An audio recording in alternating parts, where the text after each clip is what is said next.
नमस्कार, आप देख रहे हैं वीके न्यूज और मैं हूं आपके साथ मयंक गौड़। मालदीव में दोबारा हुए राष्ट्रपति चुनाव में मोहम्मद मुइज़्ज़ू ने प्रचंड बहुमत से जीत दर्ज कर ली है। 93 में से मुइज़्ज़ू की पार्टी को 68 सीटें मिली हैं, जिसके साइड इफेक्ट्स दिखने शुरू हो गए हैं। उन्होंने अपने चीन के एजेंडे पर तेजी से काम करना शुरू कर दिया है, लेकिन चीन का मुद्दा ही नहीं बल्कि मुइज़्ज़ू ने देश का संविधान बदलने की भी ठान ली है। बता दें कि मालदीव में अभी राष्ट्रपति के अधिकारों पर संसद का नियंत्रण है। मुइज़्ज़ू राष्ट्रपति के आदेशों को मंजूरी के लिए संसद में 3/4 की जगह साधारण बहुमत का प्रावधान करेंगे, ताकि उन्हें भविष्य में कोई दिक्कत ना हो सके। इसके अलावा वे 188 बसाहट वाले द्वीपों में से 30 नए द्वीपों में कंस्ट्रक्शन के ठेके चीनी कंपनियों को देंगे। यहाँ चीन की कंपनियां पहले चरण में 1000 फ्लैट्स बनाएंगी।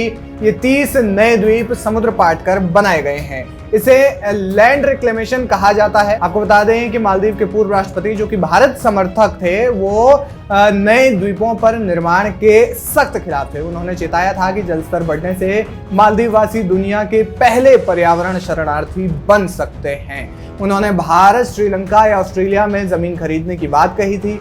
हालांकि मुइज़्ज़ू ने सत्ता में आने के बाद लैंड रिक्लेमेशन को आगे बढ़ाया है, ताकि चीन की कंपनियों को फायदा दिया जा सके और चीन की सरपरस्ती की जा सके और उनके सर पर चीन का हाथ लगातार बना रहे। आपको बता दें कि इस तरीके के काम अक्सर पर्यावरण को नुकसान पहुंचाते हैं और जब कोई बड़ी समुद्री विपदा आती है तो फिर ऐसे में वही रिक्लेमेशन किए गए जो एरियाज होते हैं, जो इलाके होते हैं, उस पर सबसे ज़्यादा प्रभाव जो है इनका पड़ता है। क्योंकि जब नदी का जल स्तर बढ़ता है, जैसा कि पहले भी चेताया गया है, कई पर्यावरणविदों ने चेताया है कि समुद्री जल स्तर लगातार बढ़ रहा है और अगर मालदीव में ये काम होता है तो फिर ऐसे में भविष्य में मालदीव में गहरा संकट हो जाएगा, जिस संकट से इस समय इंडोनेशिया के कुछ इलाके भी जूझ रहे हैं, जो कि लगभग जल भराव की स्थिति वहां पर हो गई है और वो जल्द ही पानी में डूब जाएंगे।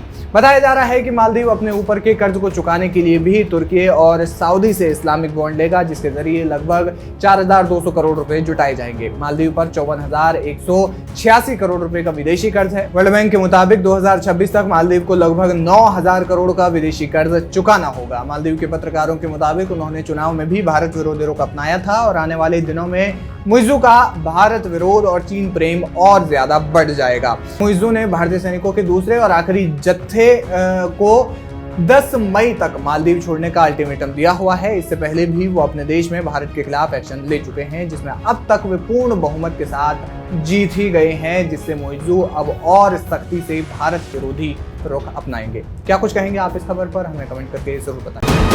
वीके न्यूज, राष्ट्र के नाम।